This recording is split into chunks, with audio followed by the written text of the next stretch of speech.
ಈ ದುಶ್ಯಾಸನ ಹೆಂಗ್ ಸತ್ತ? ಹಾ, ಭೀಮ ಈಗ- ಎದೆ ಬಗ್ದು ಹೌದು, ಅದು ಕೂಡ ಆ ನೆತ್ತರನ್ನ 13ನೇ ತಂದು ದಿವಸದಲ್ಲಿ ಈ ಮಧ್ಯದಲ್ಲಿ ಪ್ರತಿ ಸರ್ತಿಯೂ 20, 14, 23, 18 ಅಂತ ಹೀಗೆ ಲೆಕ್ಕ ಇದೆ ಎಷ್ಟು ಜನರನ್ನ ಕೊಂದ ಅಂತ. ಕ್ರಮವಾಗಿ 23 ಕೊಂದು ಕೊನೆಗೆ ಒಬ್ಬನನ್ನು ಉಳಿಸ್ತಾನೆ ಇವನನ್ನ. ಸುಮಾರು ಒಂದು 56, 57ನೇ ಹೆಸರಿನ ಸಂಖ್ಯೆ ಟೋಕನ್ ನಂಬರ್ ಟೋಕನ್ ನಂಬರ್ಲಿ ದುಶ್ಯಾಸನನ್ನ ಬಗಿತಾನೆ.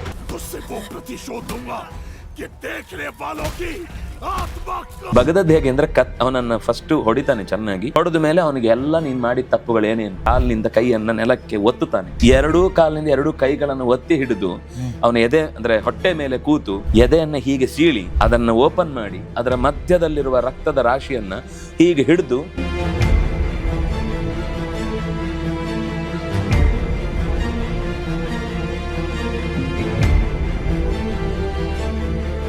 ತೊಡೆಗೆ ಹೊಡಿ ಅಂತ ಹೆಂಗ್ ಹೇಳಿದ್ದು? ಹೊಡಿ ಅಂತ ಏನ್ ಹೇಳಿಲ್ಲ ಅವನಿಗೆ, ಹಿಂಗ್ ಅಂದಿದ್ದಷ್ಟೇ, ತೋರಿಸಿದ್ದಷ್ಟೇ. ಎಲ್ಲಿಗೆ ಹೊಡೆದ್ರೆ ಅದು ತೊಡೆ ಮುರಿದೋಗುತ್ತೆ ಅಲ್ಲಿಗೆ ಹೊಡಿ ಅಂತ, ಅಲ್ಲಿಗೆ ಹೊಡೆದ.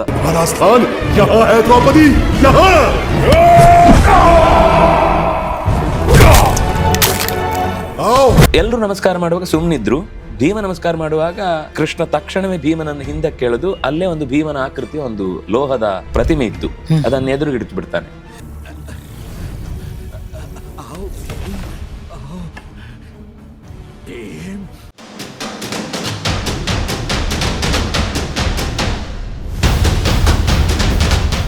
ಈ ದುಶ್ಯಾಸನ ಹೆಂಗ್ ಸತ್ತ?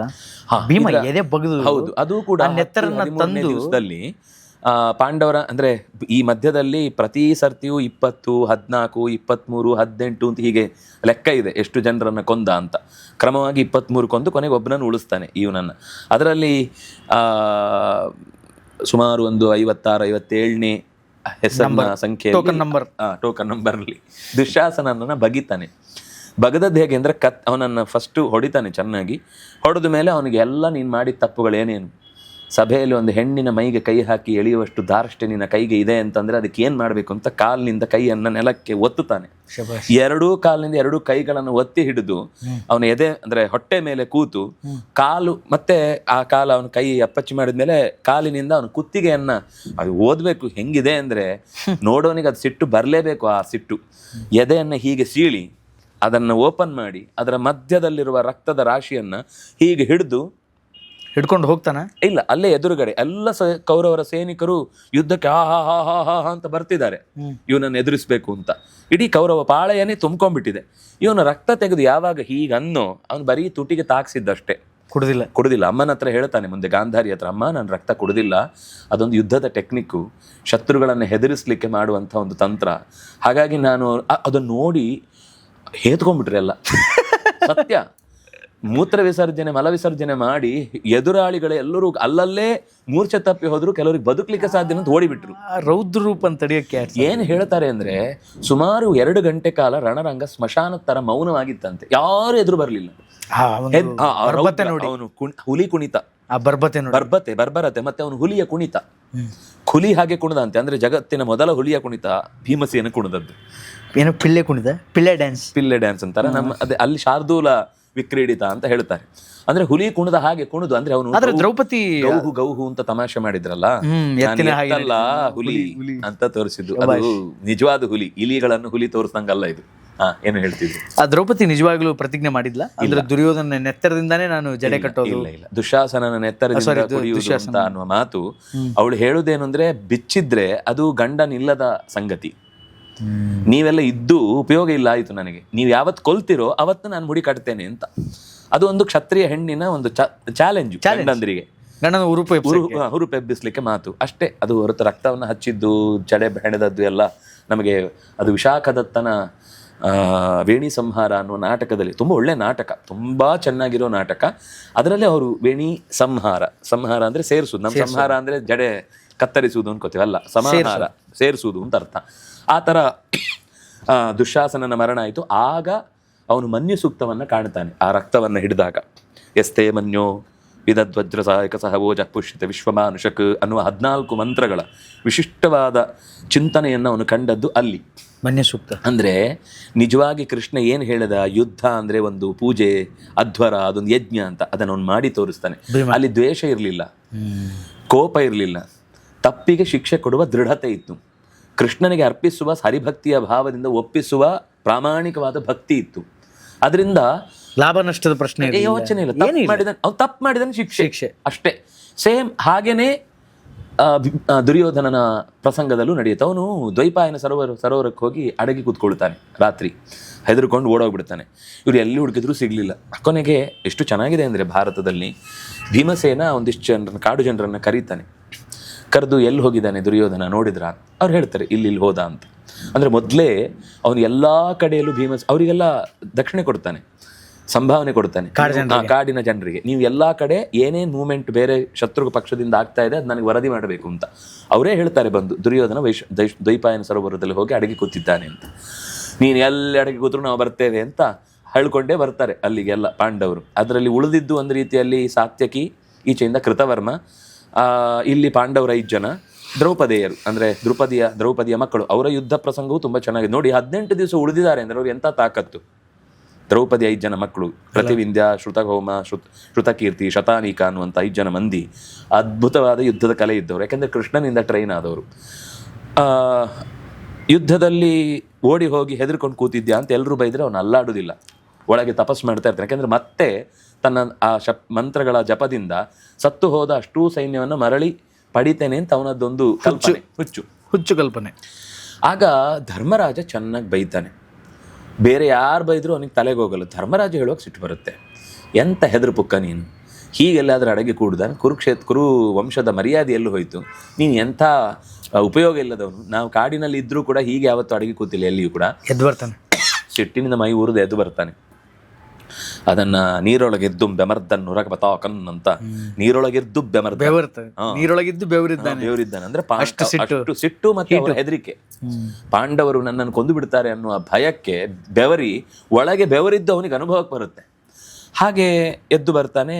ಎದ್ದು ಬಂದ ಮೇಲೆ ಅವರೇ ಪರಸ್ಪರ ಆಯ್ಕೆ ಕೊಡ್ತಾರೆ. ನಿಂಗೆ ಯಾವ ಆಯುಧ ಬೇಕು, ಯಾವ ವ್ಯಕ್ತಿ ಬೇಕು, ನೀನು ಆಯ್ಕೆ ಮಾಡ್ಕೊ ಅಂತ. Choice is yours. ಅವನು ಗದೆಯನ್ನು ತಗೊಂಡು ಕವಚ ಬೇಕು, ಅದು ಬೇಕು, ಇದು ಬೇಕು ಅಂತಾನೆ. ಎಲ್ಲ ಕೊಡ್ತೀವಿ ನಾವು, ಯಾವುದು ನಿನ್ನ ಹತ್ರ ಮೋಸದಿಂದ ಯುದ್ಧ ಮಾಡುವ ಯೋಚನೆ ನಮಗಿಲ್ಲ. ಭೀಮನನ್ನು ಆಯ್ಕೆ ಮಾಡಿಕೊಂಡು ಯುದ್ಧ ಮಾಡ್ತಾನೆ. ಅಂದರೆ ಅವನಿಗೆ ಆ ಮಂತ್ರದ ಬಲದಿಂದ ನಾನು ಅವನನ್ನು ಸೋಲಿಸ್ತೇನೆ ಅಂತ ತಲೆಯಲ್ಲಿತ್ತು. ಆ ಫಲವನ್ನು ಅನ್ಪಡ್ತೀನಿ. ಅವನನ್ನು ಸಾಯಿಸಿದ್ರೆ ಇವರೆಲ್ಲ ಆಮೇಲೆ ಲೆಕ್ಕಕ್ಕಿಲ್ಲ, ಹೊಡೆದಾಕ್ಬಿಡ್ಬೋದು. ಅವನೊಬ್ಬನನ್ನು ಮೊದಲು ಕೊಲ್ಲಬೇಕು ಅಂತ ಅವನ ತಲೆಯಲ್ಲಿತ್ತು. ಅಷ್ಟರಲ್ಲಾಗಲೇ ಗಾಂಧಾರಿ ವರ ಕೊಟ್ಬಿಟ್ಟಿದ್ದು. ಗಾಂಧಾರಿ ಯಾವ ವಿಷಯಕ್ಕೆ? ತೊಡೆಯಲ್ಲಿ ಡೈಮಂಡ್ ಆಗೋದಕ್ಕೆ, ತೊಡೆ ವಜ್ರ ಆಗೋದಕ್ಕೆ. ಇಲ್ಲ, ಅದೆಲ್ಲ ಕಥೆ. ಅಲ್ಲಿ ಹಾಗೇನಿಲ್ಲ. ಮತ್ತೆ ದುರ್ಯೋಧನಿಗೆ ತೊಡೆಯಲ್ಲಿ ಜೀವ ಹೆಂಗ್ ಬಂತು? ತೊಡೆಯಲ್ಲಿ ಜೀವ ಬಂದದ್ದಲ್ಲ, ತೊಡೆಯಲ್ಲಿ ಜೀವ ಹೋಗುತ್ತೆ ಅಂತ ಹೇಳಿದ್ದು. ಓಕೆ, ನಿನಗೆ ಕಣ್ವರು ಶಾಪ ಕೊಟ್ಟಿದ್ದು ಮತ್ತೆ ನಿನ್ನ ತೊಡೆ ಮುರಿದೇ. ಹಾಗಾದ್ರೆ ಆ ಕಥೆ ಸುಳ್ಳ? ಇಲ್ಲ, ಅದು ಅಂದ್ರೆ ದುರ್ಯೋಧನ ಬೆತ್ತಲೆ ಬರ್ತಾನೆ, ಗಾಂಧಾರಿ ಬಟ್ಟೆ ತೆಗೆದು ನೋಡಿ ಮೈಯೆಲ್ಲ ವಜ್ರ ಆಗುತ್ತೆ, ತೊಡೆ ಭಾಗ ಮಾತ್ರ ಎಲೆಯಿಂದ ಮುಚ್ಕೊಂಡು ಕಾರಣಕ್ಕೆ. ಇಲ್ಲ, ಅದೆಲ್ಲ ಕಥೆ. ಅದು ಕೃಷ್ಣನಿಗೂ ಇದೆ ಹಾಗೆ, ಅದೇ ಕಥೆ. ಅವನು ಅದಕ್ಕೋಸ್ಕರ ಒಂದು ಬೆರಳಿಗೆ ಪಾಯಸ ಹಚ್ಕೊಂಡಿರ್ಲಿಲ್ಲ ಅಂತೆ, ಅದಕ್ಕೆ ಸತ್ತ ಅಂತ ಇದೆ. ಅದೆಲ್ಲ ಈ ಯಕ್ಷಗಾನ ಅಥವಾ ಆಮೇಲೆ ಬಂದ ಜಾನಪದೀಯ ಹಿನ್ನೆಲೆಯಲ್ಲಿ ಹುಟ್ಟಿದ ಕಥೆಗಳು. ಅಂದ್ರೆ ಅದೊಂದು ಆ ರೀಜನ್ ಅಲ್ಲಿ ಆ ತರ ಕಥೆ ಬಂದಿದೆ. ಆದ್ರೆ ಮೂಲ ಕಥೆಯಲ್ಲಿ ಅದಿಲ್ಲ. ಕೊನೆಗೆ ಯುದ್ಧದಲ್ಲಿ ತೀರ್ಮಾನ ಆಯ್ತು, ಭೀಮಸೇನ ಜೊತೆಗೆ ಯುದ್ಧ ಶುರುವಾದ್ರೆ ಬಲರಾಮ ಬಂದ. ಆಗ ತೀರ್ಥಯಾತ್ರೆ ಮುಗಿಸ್ಕೊಂಡು ಬಂದ್ರೆ ಯುದ್ಧ ಆಗ್ತಾ ಇತ್ತು. ನೋಡ್ತಾ ಇದ್ದ. ನೋಡುವಾಗ ಇವನೇನ್ ಮಾಡ್ದ ಅಂದ್ರೆ ಯುದ್ಧದಲ್ಲಿ ತಲೆ ಕೆಳಗಾಗಿ ಕಾಲ್ ಮೇಲ್ ಮಾಡಿ ನಿಂತು ಬಿಟ್ಟ. ಯಾರು? ದುರ್ಯೋಧನ. ಭೀಮಸೇನೆಯಲ್ಲಿ ಹೊಡಿಬೇಕೀಗ. ಮೇಲ್ ಹೊಡೆದ್ರೆ ಅದು ತೊಡೆಯಿಂದ ಕೆಳಗೆ, ಕೆಳಗೆ ಹೊಡೆದ್ರೆ ಅದು ತೊಡೆಯಿಂದ ಕೆಳಗೆ. ತೊಡೆ ಕೆಳಗೆ ಹೊಡೆಯಂಗಿಲ್ಲ. ಗದಾ ಯುದ್ಧದಲ್ಲಿ ತೊಡೆಯಿಂದ ಕೆಳಗೆ ಹೊಡಿಲಿಕ್ಕಿಲ್ಲ.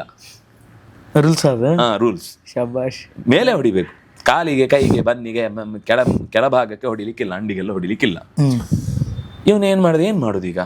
ತಕ್ಷಣ ಕೊನೆಗೆ ಯೋಚನೆ ಮಾಡಿದ ಅವನು ಅದು ಒಂಥರ ಮೋಸ ಅಲ್ವಾ ಯುದ್ಧದಲ್ಲಿ, ಕನ್ನಿಂಗ್ ಬುದ್ಧಿ. ಏನ್ ಮಾಡ್ದ, ಕರೆಕ್ಟ್ ಸ್ಪೈನಲ್ ಕಾರ್ಡಿನ ಮಧ್ಯಭಾಗ ಕೊಡ್ದ. ಅದು ಮೇಲೂ ಅಲ್ಲ ಕೆಳಗೂ ಅಲ್ಲ, ಮಧ್ಯ. ಎಲ್ಲಿ ಈ ತೊಡೆ ಅಂಟ್ಕೊಳ್ಳುತ್ತೋ, ಎಲ್ಲಿ ತೊಡೆ ಅಂಟ್ಕೊಳ್ಳುತ್ತೋ ಕೆಳಗಿನ ಅಂದ್ರೆ ನಮ್ಮ ಕೂಡುವ ಜಾಗದಲ್ಲಿ ಒಂದು ಮೂಲಾಧಾರದ ಮೂಳೆ ಇದೆಯಲ್ಲ, ಆ ಭಾಗಕ್ಕೆ ಸರಿ ಒಂದು ಜೋರಾಗಿ ಬಿಟ್ರೆ ತೊಡೆ ಮುರಿದವನಿಗೆ ಈ ನಮ್ಮಲ್ಲೆಲ್ಲ ಹಳ್ಳಿಗಳಲ್ಲಿ ಈ ಬೆಕ್ಕಿನ ಮೇಲೆ ಆ ಇದು ಏನು ಬಾವಲಿ ಹಾರಿ ಅದಕ್ಕೆ ಇಲ್ಲಿ ಹೊಡಿಯುತ್ತೆ. ಅದಾದ್ಮೇಲೆ ತೇಲ್ಕೊಂಡು ಹೋಗ್ತಾ ಇರುತ್ತೆ. ಎದುರುಗಡೆ ಕಾಲ್ ಮಾತ್ರ ಹೇಳ್ಕೊಂಡು ಹೋಗುತ್ತೆ. ನಾಯಿಗೂ ಆಗುತ್ತೆ, ಕೆಲವೊಮ್ಮೆ ಬೆಕ್ಕಿಗೂ ಆಗುತ್ತೆ. ಆ ತರ ಇವ್ನು ತೊಡೆ ಮುರಿದು ಹೋಗಿ ಊರ್ಲಿಕ್ಕೆ ಇಲ್ಲ. ಬಲರಾಮನಿಗೆ ಸಿಟ್ಟು ಬಂತು. ಇದು ಮೋಸ, ಇದು ಅನ್ಯಾಯ, ಇದು ಹೀಗೆ ಮಾಡಬಾರ್ದಿತ್ತು, ಹಾಗೆ ಹೀಗೆ. ಭೀಮನ ಮೇಲೆ ಕೋಪ, ತಪ್ಪು ಅಂತಾನೆ. ಆಗ ಕೃಷ್ಣ ಹೇಳ್ತಾನೆ, ಇಲ್ಲ ತಪ್ಪಿಲ್ಲ, ಅವನು ಓಡಾಡುವಾಗ ನೀವು ತೊಡೆ ಕೆಳಗೆ ಹೊಡಿಬಾರ್ದು ಅಂತಿರುದು. ಅವನು ಉಲ್ಟಾ ನಿಂತಾಗ ನೀವು ತೊಡೆ ಕೆಳಗೆ ಹೊಡಿಬಾರ್ದು ಅಂತ ಹೇಗೆ ಹೊಡೆದ? ಅವ್ನು ತೊಡೆ ಕೆಳಗೆ ಹೊಡೆದೂ ಇಲ್ಲ ಫಸ್ಟ್ ಆಫ್ ಆಲ್. ಎರಡನೇ ಅಂಶ, ಬೆನ್ನಿಗೆ ಹೊಡೆದಿದ್ದಾದ್ರಿಂದ ಅದು ತೊಡೆ ಮೇಲೂ ಅಲ್ಲ ಕೆಳಗೂ ಅಲ್ಲ, ಮಧ್ಯ ಸೆಂಟರ್. ಆದ್ರೆ ಅವನಿಗೆ ಸಮಾಧಾನ ಆಗ್ಲಿಲ್ಲ. ಆದ್ರೆ ಕೃಷ್ಣನನ್ನು ವಿರೋಧಿಸುವ ಧೈರ್ಯವೂ ಇಲ್ಲ ಬಲರಾಮನಿಗೆ. ಬೈಕೊಂಡು ಸೀದಾ ದ್ವಾರಕ್ಕೆ ಹೊರಟು. ತಮ್ಮನ್ನು ವಿರೋಧಿಸೋದು ದಮ್ಮಿಲ್ಲ.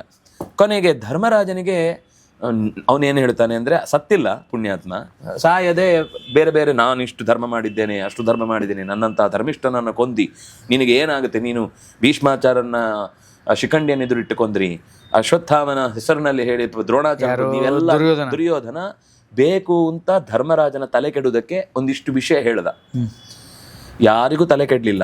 ಆದ್ರೆ ಅದಕ್ಕೆ ಸರಿಯಾಗಿ ಮೇಲಿಂದ ಹೂ ಮಳೆ ಬಿತ್ತು.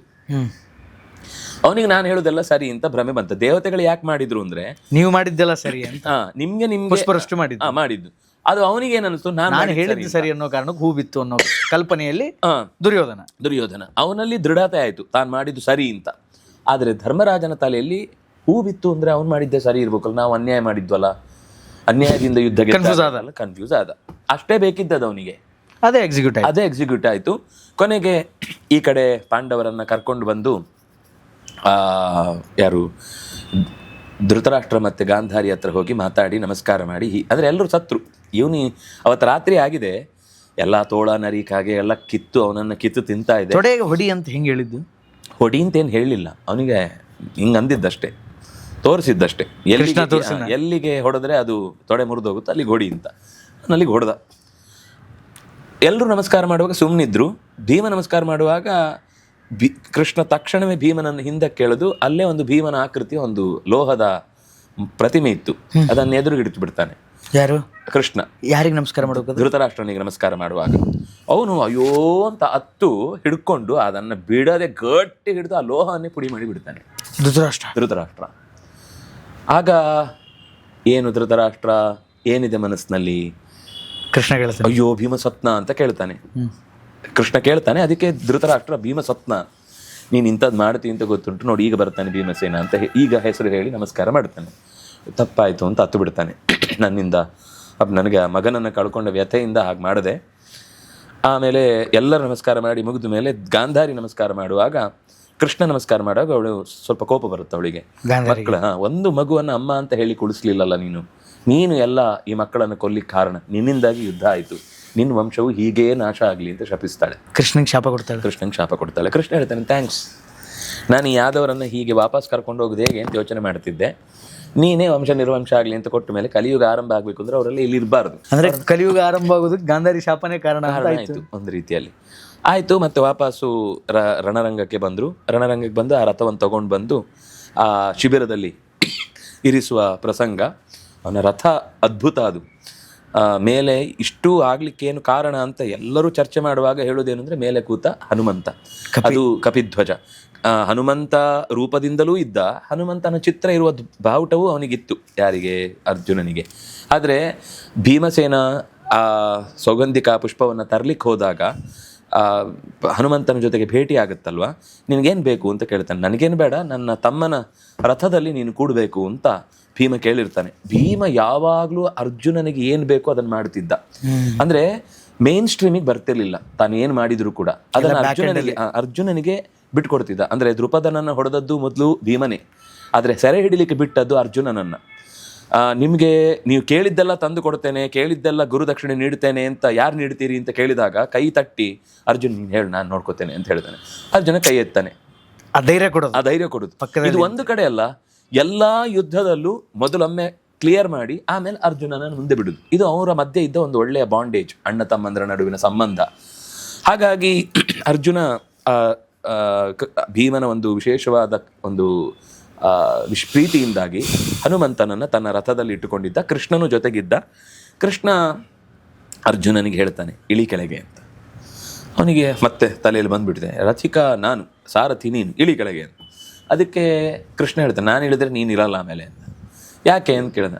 ರಥ ಸುಟ್ಟೋಗುತ್ತೆ, ಇಳಿ, ಗೊತ್ತಾಗುತ್ತೆ ನಿನಗೆ ಅಂತ. ಯಾಕೆಂದ್ರೆ ಮಧ್ಯದಲ್ಲಿ 2 ಸರ್ತಿ ನಾರಾಯಣಾಸ್ತ್ರವನ್ನ ಅಶ್ವತ್ಥಾಮ ಪ್ರಯೋಗ ಮಾಡಿದ್ದಾನೆ.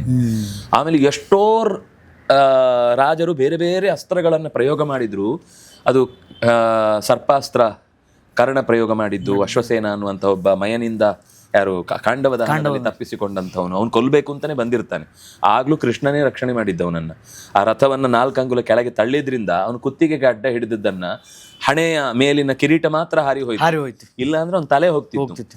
ಹಾಗೆ ಉಳಿಸಿದಂತಹದ್ರಲ್ಲಿ ಎಲ್ಲಾ ಕೃಷ್ಣ ರಥವನ್ನ ಕೆಳಕ್ಕೆ ತಗ್ಗಿಸಿದ, ಜಗ್ಗಿದ್ದು ಅಂದ್ರೆ ಈ ಶಾಕ್ ಅಬ್ಸರ್ವ್ ಇದ್ದಾಗ ಅದು ಕೆಳಗೆ ಜಗ್ಗಿದ್ರೆ ಆ ಮೇಲಿನ ಭಾಗಕ್ಕೆ ತಾಗಿಕೊಂಡು ಹೋಯ್ತು. ಹಾಗೆ ಎಷ್ಟೋ ಅಸ್ತ್ರಗಳು ಅದರ ಮೇಲೆ ಬಿದ್ದಿದ್ದು. ನೀನು ಇಳಿ ಅಂತ ಹೇಳ್ತಾನೆ, ಅವನು ಇಳಿತಾನೆ. ಇಳಿದು ಆ ಕುದುರೆಗಳನ್ನೆಲ್ಲ ಬಿಡಿಸ್ತಾನೆ. ಅವನ 4 ವಿಶಿಷ್ಟವಾದ ಕುದುರೆಗಳಿದ್ದು, ಕುದುರೆಗಳ ಮೇಲೆ ಬಹಳ ಕರುಣೆ ಕೃಷ್ಣನಿಗೆ. ಯುದ್ಧದಲ್ಲೇ 2-3 ಸಲ ಅದಕ್ಕೆ ಪೆಟ್ಟಾದಾಗ ಗಾಯ ಬಾಣಗಳನ್ನೆಲ್ಲ ತೆಗೆದು ಅದಕ್ಕೆ ಮುಲಾಮು ಹಚ್ಚಿ ನೀರು ಕುಡಿಸ್ಕೊಂಡು ಬಂದು, ನಿನಗೆ ಯುದ್ಧ ಮಾಡಬೇಕು ಅಂತ ಇಂಟ್ರೆಸ್ಟ್ ಇದ್ರು ಅವುಗಳ ಕುದುರೆಗಳಿಗೆ ಆಯಾಸ ಆಗಿದೆ, ಅವುಗಳಿಗೆ ಮೊದಲು ರೆಸ್ಟ್ ಬೇಕು, ಆಮೇಲೆ ನಿನ್ನ ಯುದ್ಧ ಮುಂದುವರಿಸು ಅಂತ ಹೇಳಿ ಕೆಲವೊಂದ್ಸರ್ತಿ ಬೇರೆ ರಥ ತರಿಸಿದ್ದು ಇದೆ. ಆದರೆ ಆ ಸಂದರ್ಭಗಳಲ್ಲಿ ಕುದುರೆಯ ರಕ್ಷಣೆ ಅಂತ ಅನ್ನೋದು ಕೃಷ್ಣನದು ವಿಶೇಷವಾಗಿ ಕಾಣುತ್ತೆ. ಅದು ಕೃಷ್ಣ ಯಾವಾಗ ಕುದುರೆಗಳನ್ನು ಬಿಟ್ಟು ತಾನು ಇಳಿದ್ನೋ, ಒಂದು ಕ್ಷಣದ ಫ್ರಾಕ್ಷನ್ ಆಫ್ ಸೆಕೆಂಡ್ ಅದು.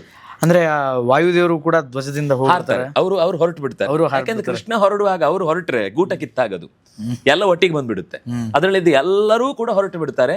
ಮರುಕ್ಷಣದಲ್ಲಿ ಅಸ್ತ್ರಗಳ ಪ್ರಯೋಗದಿಂದ ಉಂಟಾದಂತಹ ಅಷ್ಟೂ ಶಕ್ತಿ ಪರ್ಫೆಕ್ಟ್ ಒಂದೇ ಕ್ಷಣದೊಳಗೆ ಸುಟ್ಟು ಭಸ್ಮವಾಗಿ ಏನೂ ಇಲ್ಲ. ಈಗ ಅಭಿಮಾನಿ ದೇವತೆಗಳು ಆ ರಥದಲ್ಲಿ ಯಾರು ಇರಲ್ಲ. ನೀನೀಗ ಇಳಿಲಿಲ್ಲ ಅಂದ್ರೆ ಇಲ್ಲಿ ಇರ್ತಿದ್ದಿ, ನೀನು ಬೂದಿಯಾಗಿರ್ತಿದ್ದಿ. ಆದ್ರಿಂದಾಗಿ ನಿನ್ನ ಈ ಯುದ್ಧದಲ್ಲಿ ಕೃಷ್ಣನ ಇಂಪಾರ್ಟೆನ್ಸ್ ಏನು ಅನ್ನೋದು ನಿನಗೆ ಅರ್ಥ ಆಗ್ಲಿ ಅನ್ನೋ ದೃಷ್ಟಿಯಿಂದ ಅದನ್ನು ಹೇಳಿದ್ದು ಅಂತ. ಹೀಗೆ ಕೃಷ್ಣನ ಬಗ್ಗೆ ಅವನು ಮತ್ತೆ ಮುಂದೆ ಅರ್ಜುನನಿಗೆ ಪಶ್ಚಾತ್ತಾಪ ಆಗುತ್ತೆ ಕೆಲವು. ಹೇಳಿದ್ನಲ್ಲ, ನಿಮಿತ್ತ ಮಾತ್ರ ತುಂಬಾ ಒಳ್ಳೆ ಮಾತದು. ನೀನು ಯಾರ್ಯಾರನ್ನ ಸಾಯಿಸ್ಬೇಕು ಅನ್ಕೊಂಡಿದ್ದೀನಿ, ನಾನು ಅವಾಗಲೇ ಎಲ್ಲರನ್ನ ಒದ್ದಾಡಿ ಆಗಿದೆ ಅವರು. ನೀನ್ ಸುಮ್ನೆ ಮತ್ತೊಮ್ಮೆ ಒಡೆದ ಹಾಗೆ ತೋರಿಸುದಷ್ಟೇ. ನಿನ್ ಕೆಲಸ ಮಾಡಿದ್ದೇನೆ ಅಂತ ಕ್ರೆಡಿಟ್ ನಿನಗೆ, ಕೆಲಸ ನಂದು, ಕ್ರೆಡಿಟ್ ನಿಂದು ಅನ್ನೋ ರೀತಿಯಲ್ಲಿ ದೋಸ್ತಿ ಅಷ್ಟೇ. ಅಂದ್ರೆ ಆ ಯುದ್ಧ ಅನ್ನೋದು ಕೇವಲ ನಾವು ತುಂಬಾ ಸ್ಟ್ರಾಟಜಿ ಬಗ್ಗೆ ಅಥವಾ ಅಲ್ಲಿರುವ ಯೋಧರ ನಡುವಿನ ಹೋರಾಟದ ಸ್ಕಿಲ್ಗಳ ಬಗ್ಗೆ ನಾವು ಹೆಚ್ಚು ಮಾತಾಡಲಿಲ್ಲ. ಮುಖ್ಯವಾದ ಕೆಲವು ಪಾತ್ರಗಳ ನಡುವೆ ನಡೆದ ಘಟನೆಗಳು ಮತ್ತು ಅಲ್ಲಿ ಸಿಕ್ಕಿದ ಧರ್ಮ ಸಂದೇಹಗಳ ಕುರಿತಾದ ಕೆಲವು ಜಿಜ್ಞಾಸೆಗಳನ್ನು ನಾವು ಮಾಡಿದ್ವಿ. ನಾವು ಆ 1,00,000 ಶ್ಲೋಕದ ಭಾಗವನ್ನು ಕೆಲವೇ ಗಂಟೆಗಳಲ್ಲಿ ಸೆರೆ ಹಿಡಿಯುವುದು ತುಂಬ ಕಷ್ಟ. ಎಷ್ಟು ಅದು ಸೆರೆಗೆ ಬಂದಿದೆಯೋ ಅದೆಲ್ಲವೂ ಕೂಡ ವೇದವ್ಯಾಸರ ವಿಶೇಷವಾದ ಕೃಪೆ. ಇನ್ನಷ್ಟು ನಮಗೆ ಅದರ ಓದುವ ಅಂದರೆ ಒಂದು ಅಂಶ ಏನು ಅಂದರೆ, ಯಾರಿಗಾದರೂ ಮಹಾಭಾರತ ಪೂರ್ತಿ ಓದಬೇಕು ಅಂತಿದ್ರೆ ಭಾರತೀಯ ವಿದ್ಯಾಭವನದ್ದು ಅಳಸಿಂಗರ ದೇಶಿಕಾಚಾರ್ಯ ಅಂತ ಅವ್ರ ಹೆಸರು. ಅವರು 100 ವರ್ಷದ ಹಿಂದೆ ಬರೆದದ್ದು, ಆದರೆ ಇವತ್ತಿಗೂ ತುಂಬ ಒಪ್ಪಿಗೆ ಆಗುವ ಭಾಷೆಯಲ್ಲಿ ಅವರು ಅದನ್ನು ಬರೆದಿದ್ದಾರೆ. ಆದರೂ ಶ್ಲೋಕದ ಅರ್ಥ ಬಿಟ್ಟು ಒಂದು ಅಕ್ಷರ ಎಕ್ಸ್ಟ್ರಾ ಬರೆಯಲ್ಲ ಅವರು, ಏನಿದೆಯೋ ಅದಷ್ಟು ಬರೀತಾರೆ. ತುಂಬಾ ಒಳ್ಳೆಯ ಅನುವಾದ ಕನ್ನಡದಲ್ಲಿ, ಮತ್ತೆ ಯಾರಿಗೆ ಆದ್ರೂ ಕೂಡ ಸುಲಭದಲ್ಲಿ ಅರ್ಥ ಆಗುವಂತಹ ಭಾಷೆಯಲ್ಲಿ. ಅಳಸಿಂಗರ ದೇಶಿಕಾಚಾರ್ಯ ಅಂತ ಅವರ ಹೆಸರು. ಭಾರತೀಯ ವಿದ್ಯಾಭವನದಲ್ಲಿ ಅದರ ಎಲ್ಲ ಸುಮಾರು 20-22 ಪುಸ್ತಕಗಳು, ಸಣ್ಣ ಸಣ್ಣ ಪುಸ್ತಕಗಳು ಲಭ್ಯ ಇದೆ. ಖಂಡಿತ ಅದನ್ನು ಓದಿದ್ರೆ ನಾನು ಹೇಳಿದ ಮಾತಿಗಿಂತ 100 ಪಟ್ಟು ಹೆಚ್ಚು ಖುಷಿ ಪಡುವ ಅನುಭವಿಸುವುದರಲ್ಲಿ ಓದುವಾಗ ಇಮ್ಯಾಜಿನೇಷನ್ ಬರುತ್ತೆ. ನಾವೇ ಕುರುಕ್ಷೇತ್ರಕ್ಕೆ ಹೋದಂಗ ಅನ್ಸುತ್ತೆ. ಅದು ವೇದವ್ಯಾಸರ ಚಿತ್ರ ಕಟ್ಟಿಕೊಡುವ ಶೈಲಿ, ಸ್ಕ್ರಿಪ್ಟ್ ಮೇಕಿಂಗ್ ಪವರ್. ಅದು ಅಂಥ ಒಂದು ಒಳ್ಳೆಯ ಅವಕಾಶವನ್ನ ನೀವು ಒದಗಿಸಿದ್ದೀರಿ. ನನಗೆ ತುಂಬಾ ಸಂತೋಷ ಆಯ್ತು. ಈ ಬಹಳ ಸುದೀರ್ಘ ಸಮಯ ನೀವು ನಮಗೂ ಮಾಡಿಕೊಟ್ಟಿದ್ದೀರಿ. ಈ ರೀತಿ ಇವತ್ತು ಮಾತಾಡುವ ಅಥವಾ ಕೇಳುವ ಪ್ರಸಂಗಗಳೇ ಕಮ್ಮಿ, ಆದರೆ ಒಂದು ಸಣ್ಣ ಅವಧಿಯಲ್ಲೇ ಎಷ್ಟು ಸಾಧ್ಯ ಆಗುತ್ತೋ ಅಷ್ಟು ಸಂಗತಿಗಳನ್ನು ಹಂಚಿಕೊಳ್ಳಿಕ್ಕೆ ಅವಕಾಶ ನೀವು ಕೊಟ್ಟಿದ್ದೀರಿ. ಇನ್ನೂ ಇಂಥ ಅನೇಕ ಸಂಗತಿಗಳನ್ನು ನಾವು ಬಿಡಿ ಬಿಡಿಯಾಗಿ ನೋಡಲೂಬಹುದು. ಆದರೆ ಒಟ್ಟಾರೆಯಾಗಿ ಇನ್ನೂ ಒಂದು ಹೇಳುವುದಾದರೆ AR ಕೃಷ್ಣಶಾಸ್ತ್ರಿ ಅಂತ ವಚನ ಭಾರತ ಅಂತ ಅದರ ಹೆಸರು, ಒಂದು ಸಣ್ಣ ಪುಸ್ತಕ. ಅಂದರೆ ಅವರು ಈ ಪುಸ್ತಕ ಬರಲಿಕ್ಕೆ 40 ವರ್ಷ ತಗೊಂಡಿದ್ದಾರೆ. ಅಷ್ಟು ಸಲ ಓದಿದ್ದಾರೆ ಅವರು ಇಡೀ ಭಾರತವನ್ನ. ಅಷ್ಟು ಸಲ ಓದಿ ಓದಿ ಓದಿ ಓದಿ ಎಸೆನ್ಸ್ ಅಲ್ಲ ಅಂತ ಅಷ್ಟು ವರ್ಷ ಆದ್ಮೇಲೆ ಅದನ್ನ ಪ್ರಕಟ ಮಾಡಿ ಇವತ್ತಿಗೂ ಸಿಗುತ್ತೆ ವಚನ ಭಾರತ ಅಂತ. ಅಂದ್ರೆ ಸರಳವಾಗಿ ಸಂಗ್ರಹ ಮಾಡಿದ್ದು ಸಣ್ಣ ಅಂಶದಲ್ಲಿ ಸಿಗಬೇಕು ಅಂತಿದ್ರೆ ಅದನ್ನು ಓದ್ಬೋದು, ಇಲ್ಲ ಡೀಟೇಲ್ ಆಗಿ ಪ್ರತಿಯ ಅಧ್ಯಾಯ ಪರ್ವಗಳನ್ನ ನೋಡಬೇಕು ಅಂತಿದ್ರೆ ಅಳಸಿಂಗರ ದೇಶಿಕಾಚಾರ್ಯರದ್ದು ಓದಬಹುದು. ನಾನು ಫೈನಲ್ ಆಗಿ ಒಂದು ವಿಚಾರ ಕೇಳಲೇಬೇಕಿತ್ತು. ಹೇಳಿ. ನಮ್ಮ ದೇಶದಲ್ಲಿ ಶಾಂತಿ ಮಂತ್ರವನ್ನ ಬಹಳ ಬೋಧಿಸ್ಬಿಟ್ಟಿದ್ದಾರೆ. ನಾನು ಯಾವಾಗಲೂ ಹೇಳ್ತೀನಿ ಇದನ್ನ ಸುಮಾರು ಕಡೆ, ಶಾಂತಿ ಶಾಂತಿ ಶಾಂತಿ ಶಾಂತಿಯುತವಾಗಿತ್ತು ಅಂತ ಹೇಳಿ. ಇನ್ನು ಶಾಂತಿ ಅಂತ ಹೇಳಿಕೊಂಡು ಅಶಾಂತಿ ಎಬ್ಬಿಸ್ತಿರ್ತಾರೆ. ಆದ್ರೆ ಈ ಮಹಾಭಾರತದ ಈ 18 ದಿನದ ಕುರುಕ್ಷೇತ್ರ ಎಷ್ಟರ ಮಟ್ಟಿಗೆ ವೈಲೆನ್ಸ್ ಅನ್ನು ತೋರಿಸಿತ್ತು, ನಮ್ಗೆ ರಾ ಹೆಂಗಿತ್ತು ಅನ್ನೋದನ್ನ ವಯಸ್ಸು ಯಾಕೆ ಹೇಳಲ್ಲ ಸುಮಾರು ಜನ. ಅದೇನು ಅಂದ್ರೆ ಬಹುಶಃ ಈಗ ನಾನು ಫಸ್ಟ್ ಟೈಮ್ ಅದನ್ನು ಕೇಳಿದ್ದು ಅಂದರೆ ದುಶ್ಯಾಸನನ ಎದೆ ಬಗೆದು ಆ ನೆತ್ತರನ್ನು ತಗೊಂಡು ಕುಡ್ದಂಗೆ ನಟಿಸ್ತಾನಲ್ಲ ಭೀಮ, ಅಂದರೆ ಅವ್ರಿಗೆ ಹೆದರ್ಲಿ ಅವರು ಆ ಬರ್ಬರತೆ ಗೊತ್ತಾಗ್ಲಿ, ತೋರಿಸಿ ಆ ರಾ ಹೆಂಗಿದೆ ಅಂತ ಗೊತ್ತಾಗ್ಲಿ ಅಂತ. ಇದನ್ನ ಯಾಕೆ ಸುಮಾರು ಜನ ಹೇಳಲ್ಲ? ಈ ಸತ್ಯಗಳನ್ನೆಲ್ಲ ಯಾಕೆ ಹೊರಗಡೆ ಆದ್ರೆ ಅವ್ರಿಗೆ ತಪ್ಪು ಕಲ್ಪನೆ ಇದೆ. ಏನು ಅಂದ್ರೆ ನಮ್ಮಲ್ಲಿ ಎರಡು ತಪ್ಪುಗಳು. ಒಂದು, ನಮ್ಮ ಶಿಕ್ಷಣದ ವ್ಯವಸ್ಥೆಯಲ್ಲಿ ನಿರಂತರ ಈ ದೇಶದ ಸೋಲಿನ ಬಗ್ಗೆನೇ ಹೇಳ್ಕೊಂಡು ಬಂದಿದ್ದಾರೆ. ಯಾರೋ ಒಬ್ಬರನ್ನ ತೃಪ್ತಿಪಡಿಸ್ಲಿಕ್ಕೋಸ್ಕರ ಯಾರು ಅನ್ಯಾಯ ಮಾಡಿದ್ದಾರೋ ಅವರು ನಮ್ಮ ದೇಶಕ್ಕೆ ಒಳ್ಳೇದು ಮಾಡಿದ್ದಾರೆ ಅನ್ನೋದನ್ನೇ ಚಿತ್ರಿಸಿದ್ರು. ಆ ವರ್ಗದವರೇ ಆ ಮಂತ್ರಿಗಳಾಗಿ ಕೆಲಸ ಮಾಡಿದ್ರಿಂದಾಗಿ ಶಿಕ್ಷಣದ ವ್ಯವಸ್ಥೆಯಲ್ಲಿ ನಾವು ತಿಳ್ಕೊಳ್ಳದೆ ಹಿಂದೆ ಮುಂದೆ ಯೋಚನೆ ಮಾಡಿದೆ. ನೀವು ಬೇಕಿದ್ರೆ ಮಕ್ಕಳ ಹತ್ರ ಏನಾದರೂ ಮಾತಾಡುವಾಗ ಈ ತಪ್ಪಿದೆ ಹೇಳಿ, ಟೆಕ್ಸ್ಟ್ ಬುಕ್ ಅಲ್ಲಿ ಇರೋದು ನೀನು ತಪ್ಪು ಅಂತ ಹೆಂಗೆ ಹೇಳ್ತಿ? ಅವ್ರಿಗೆ ಟೀಚರ್ ಹೇಳಿದ ಪ್ರಮಾಣ ಹೊರತು ಪುಸ್ತಕದಲ್ಲಿ ಅಥವಾ ಹೊರಗಡೆ ಯಾರು ಮಾತಾಡಿದ್ರು ಅವ್ರಿಗೆ ಪ್ರಮಾಣ ಅಲ್ಲ. ಅವರು ಅದನ್ನೇ ಎನ್ಕ್ಯಾಶ್ ಮಾಡಿಕೊಂಡು ಮಕ್ಕಳ ಬುದ್ಧಿಯಲ್ಲೇ ಬೇಡವಾದದ್ದನ್ನು ತೂರಿದಾಗ ಸಹಜವಾಗಿ ಅವರಿಗೆ ನಿರ್ವೀರ್ಯತೆ ಅನ್ನೋದು ಬಂದುಬಿಡುತ್ತೆ. 2-3 ವಿಷಯಗಳಲ್ಲಿ ಗಮನಿಸಬೇಕಾದದ್ದೇನು ಅಂದರೆ, ಫ್ರೀಯಾಗಿ ಕೊಡುವ ಶಿಕ್ಷಣದ ವ್ಯವಸ್ಥೆಯಿಂದಾಗಿ ಅವರು ನಾಳೆ ಮಾಡುವ ತಪ್ಪನ್ನು ಅಲ್ಲಿ ಕಲಿತ ವಿದ್ಯಾರ್ಥಿಗಳು ಮಾತಾಡದೆ ಮೌನ ವಹಿಸ್ತಾರೆ. ಇನ್ನು ಕೆಲವರು ಅದರ ವಿರುದ್ಧವಾಗಿ ನಿಂತು ಮಾತಾಡಿ ಇದು ಪ್ರಶ್ನೆ ಮಾಡೋದು ನಮ್ಮ ಹಕ್ಕು ಅಂತ ಭಾವಿಸ್ತಾರೆ. ಆದರೆ ಸತ್ಯ ಏನು ಅಂತ ತಿಳ್ಕೊಳ್ಳುವ ಶಕ್ತಿ ನಮಗೂ ಇಲ್ಲ, ಹೇಳುವವರಿಗೂ ಅಂತ ಒಂದು ರಾಜಕೀಯ ವಲಯದ ವ್ಯವಸ್ಥೆಯಲ್ಲಿ ಶಕ್ತಿ ಇರಲಿಲ್ಲ. ಆದ್ರಿಂದ ಆ ಒಂದಿಷ್ಟು ದಿವಸ ಬಾಯಿಗೆ ಬೀಗ ಹಾಕಿತ್ತು. ಆದರೆ ಈಗ ಅದು ಸ್ವಲ್ಪ ನಿಧಾನಕ್ಕೆ ಬದಲಾವಣೆ ಜನರಲ್ಲೂ ಕಾಣಿಸ್ತಿದೆ. ಬಹುಶಃ ಈ ಒಂದು ಪಾಡ್ಕಾಸ್ಟ್ ಆಗ್ಲಿಕ್ಕೂ ಅಂತದೊಂದು ವಾತಾವರಣವೇ ಕಾರಣ. ಇದನ್ನೇ ನಾವು ಒಂದು 20 ವರ್ಷದ ಹಿಂದೆ ಮಾಡ್ಲಿಕ್ಕೆ ಆಗ್ತಿರ್ಲಿಲ್ಲ ಇಷ್ಟು ಚೆನ್ನಾಗಿ. ಆದ್ರಿಂದ ಯಾವತ್ತೂ ಕೂಡ ಮಹಾಭಾರತ ಅಧರ್ಮದ ವಿರುದ್ಧ ನಿಲ್ಲಬೇಕು ಅಂತ ಹೇಳುತ್ತೆ ಹೊರತು ಅಧರ್ಮವನ್ನು ಒಂದು ಕೆನ್ನೆ ಕೊಟ್ರೆ ಇನ್ನೊಂದು ಕೆನ್ನೆ ಕೊಡು ಅಂತ ಹೇಳಿದ ಮಾತು ಇಲ್ವೇ ಇಲ್ಲ. ತಸ್ಮಾತ್ ಯುದ್ಧಸ್ವ ಭಾರತ. ಯಾಕೆಂದ್ರೆ ಯುದ್ಧ ಅನ್ನೋದು ಪೂಜೆ, ಯುದ್ಧವೇ ಪೂಜೆ. ಯುದ್ಧದಲ್ಲಿ ಪೂಜೆ ಮಾಡೋದಲ್ಲ, ಬೆಳಿಗ್ಗೆ ಫಸ್ಟ್ ಒಂದು ಹೋಗುವಾಗ ಗಣಪತಿಗೊಂದು ನಮಸ್ಕಾರ ಮಾಡಿ ಹೋಗು ಅಲ್ಲ, ಯುದ್ಧವೇ ಪೂಜೆ. ಈ ಕಾನ್ಸೆಪ್ಟ್ ಎಷ್ಟು ಚೆನ್ನಾಗಿದೆ ಹೇಳಿ. ಜೀವನವೇ ಒಂದು ಯುದ್ಧ, ಜೀವನವೇ ಒಂದು ಪೂಜೆ. ಈಗ ಅನ್ವಯ ಮಾಡ್ಕೊಂಡ್ರೆ ಈಗ ನೀವು ಭೀಮಸೇನ ತರ ನೆತ್ರ ಕುಡಿಯಕ್ಕಾಗಲ್ಲ, ಬೇಡ. ಅದೇ ಹೇಳಿ, ಕಲಿಯುಗದಲ್ಲಿ ಜೀವನವೇ ಪೂಜೆ, ಜೀವನವೇ ಯುದ್ಧ. ಅದನ್ನೇ ಪೂಜಿಸುವುದು ಒಂದು. ತಪ್ಪು ನಡೆದಾಗ ತಪ್ಪು ಅಂತ ಹೇಳಬೇಕು. ಆ ಧೈರ್ಯ ನಾವು ಬೆಳೆಸ್ಕೊಳ್ಬೇಕು. ಭೀಮಂತರ 100ಕ್ಕೆ 100 ಅವನ ಹಾಗೆ ವರ್ತಿಸ್ಲಿಕ್ಕೆ ಆಗದೇ ಇರ್ಬೋದು, ಆದ್ರೆ ಅದರಲ್ಲಿ ಒಂದು 10% ಆದ್ರೂ ಪ್ರಯತ್ನ ಪಡಬೇಕಲ್ವಾ? ಇಲ್ಲ ಅಂದ್ರೆ ಎಲ್ಲಿ ತನಕ ಇದೇ ಅನ್ಯಾಯದ ನೆರಳಲ್ಲೇ ಬದುಕ್ತಾ ನಾವು ಸರಿ ಧರ್ಮನಿಷ್ಠರಾಗಿರಕ್ಕಾಗದೇ ಇದ್ರೂ ಪ್ರಯತ್ನ ಪಡಬಹುದು. ಧರ್ಮದ ವಲಯದಲ್ಲಿ ಅವ್ನು ಮಾಡಿದ್ ಸರಿನೇ ಅವನಿಗೆ, ಆದ್ರೆ ಅದು ದುರ್ಯೋಧನನ ವಿಷಯದಲ್ಲಿ ತಪ್ಪು. ಕೆಲವೊಮ್ಮೆ ಒಬ್ಬೊಬ್ರು ಪಾಯಿಂಟ್ ಆಫ್ ವ್ಯೂ ಅಲ್ಲಿ ಬೇರೆ ಆಗುತ್ತೆ. ವ್ಯಕ್ತಿಶಃ ಅವನು ಕೆಟ್ಟವನಲ್ಲ ಅಥವಾ ಅನುಪಯುಕ್ತ ಅಲ್ಲ, ಆದ್ರೆ ಆ ಪ್ರಸಂಗದಲ್ಲಿ ತಪ್ಪದು. ಅದನ್ನು ಸರಿಪಡಿಸ್ಕೊಳ್ಳಿ ಅಂತ ಭಾರತ ಹೇಳುತ್ತೆ. ನಮ್ಮ ವ್ಯವಸ್ಥೆಯಲ್ಲಿ ಯಾವ ಕಾಲದಲ್ಲಿದ್ದೇವೆ, ಯಾವ ದೇಶದಲ್ಲಿದ್ದೇವೆ, ಯಾವ ವ್ಯಕ್ತಿಗಳ ಜೊತೆಗಿದ್ದೇವೆ, ಅದಕ್ಕೆ ಸರಿಯಾಗಿ ಧರ್ಮ ಅಧರ್ಮಗಳ ಬಗ್ಗೆ ವಿವೇಚನೆ ಮಾಡಿ ಒಬ್ಬ ಅಧರ್ಮ ಮಾಡುವವನು ದೇವ್ರ ಮೇಲೆ ಪ್ರಮಾಣ ಮಾಡು ಅಂದ್ರೆ ಮಾಡ್ಬೇಕಾಗಿಲ್ಲ. ಅಧರ್ಮ ಅವನಿಗೇನ್ ಪ್ರಮಾಣ? ಅವ್ನು ದೇವ್ರ ಹೆಸರಲ್ಲಿ ಮತ್ತೆ ಅಧರ್ಮನೆ ಮಾಡ್ತಾ ಇದ್ದಾರೆ. ಅದು ನೀವು ದೇವ್ರ ಮೇಲೆ ಪ್ರಮಾಣ ಮಾಡಲ್ವಾ ಅಂತ ಕೇಳಿದ್ರೆ ಯಾರು ಹೇಳ್ತಾ ಇರೋದು? ಎಲ್ಲ ಧರ್ಮಸ್ಥಳದಲ್ಲಿ ಆಣೆ ಇಡಿ ಅಂತ ಹೇಳೋರು ಯಾರು?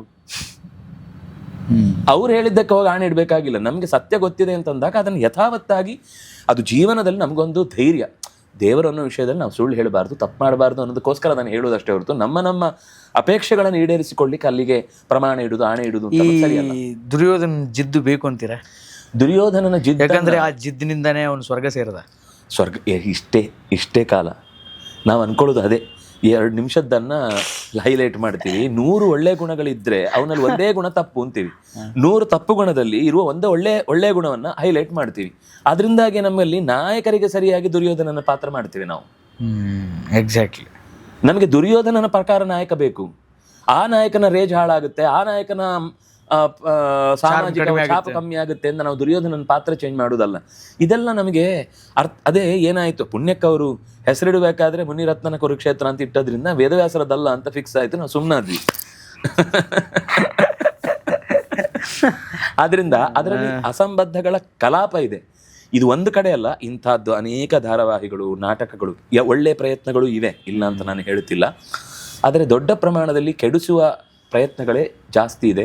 ಇಂಥ ಒಂದು ಒಳ್ಳೆ ಪ್ರಯತ್ನಗಳು ಇಂತೂ 100 ಆಗಲಿ, ಹೆಂಡತಿ ಸಂತತಿ 1000ವಾಗಲಿ ಅನ್ನುವ ಹಾಗೆ ನಿಮ್ಮ ಈ ಪ್ರಯತ್ನಕ್ಕೆ ಇನ್ನಷ್ಟು ಸಾಮಾಜಿಕ ಶಕ್ತಿ ಮತ್ತು ಆತ್ಮಿಕ ಶಕ್ತಿ, ದೇವರ ಶಕ್ತಿ, ಗುರುಗಳ ಭಕ್ತಿ ಎಲ್ಲವೂ ಕೂಡ ಬೆಂಗಾವಲಾಗಿರಲಿ ಅಂತ ಹಾರೈಸಿ ನಮಸ್ಕಾರ. ಧನ್ಯವಾದಗಳು ಆಚಾರ್ಯ. ಇಷ್ಟೊತ್ತು ಕೂತು ಕುರುಕ್ಷೇತ್ರದ ಬಗ್ಗೆ, ಆದರೆ ಹಿಂದೆ ಏನಾಗಿತ್ತು ಅಂದರೆ 18 ದಿನಗಳ ಯುದ್ಧ ಪ್ರಾರಂಭ ಆಗೋಕ್ಕಿಂತ ಮುಂಚೆ ಏನಾಗಿತ್ತು ಅನ್ನೋದನ್ನು ವಿಸ್ತಾರವಾಗಿ ತಿಳಿಸ್ಕೊಟ್ಟಿದ್ದೀರಿ. ಪ್ರಾಯಶಃ ಇಷ್ಟೊತ್ತು ಮಾತಾಡಿದೀವಿ, ಇಷ್ಟು ಎಪಿಸೋಡ್ಸ್ಗಳಾಗುತ್ತೆ, ಇದು ಕಡಿಮೆನೆ.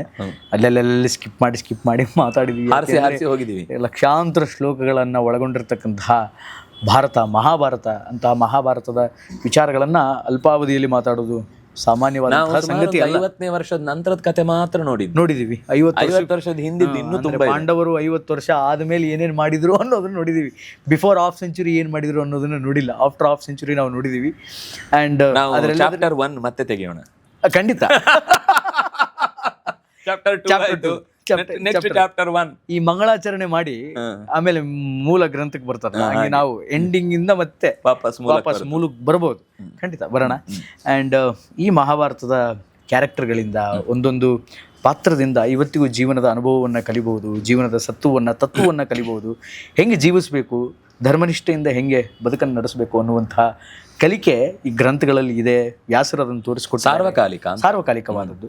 ಅಂತಹ ಯಥಾಮತಿ ಪ್ರಯತ್ನವನ್ನು ಈ ಪಾಡ್ಕಾಸ್ಟ್ ಮೂಲಕ ನಾನು ಮಾಡಿದ್ದೀನಿ. ಮತ್ತು ಮುಂದಿನ ಬಿಯಾಂಡ್ ಲಿಮಿಟ್ಸ್ನ ಪಾಡ್ಕಾಸ್ಟಲ್ಲಿ ಮತ್ತೊಬ್ಬ ಅತಿಥಿಯೊಂದಿಗೆ ಇನ್ನಷ್ಟು ವಿಶೇಷವಾದಂತಹ ವಿಚಾರದೊಂದಿಗೆ ನಿಮ್ಮ ಮುಂದೆ ಬರ್ತೀನಿ. ಅಲ್ಲಿವರೆಗೂ ನೋಡ್ತಾ ಇರಿ ಬಿಯಾಂಡ್ ಲಿಮಿಟ್ಸ್. ಲೈಕ್ ಮಾಡಿ, ಶೇರ್ ಮಾಡಿ, ಕಾಮೆಂಟ್ ಮಾಡಿ, ಸಬ್ಸ್ಕ್ರೈಬ್ ಮಾಡಿ. ನಮಸ್ಕಾರ.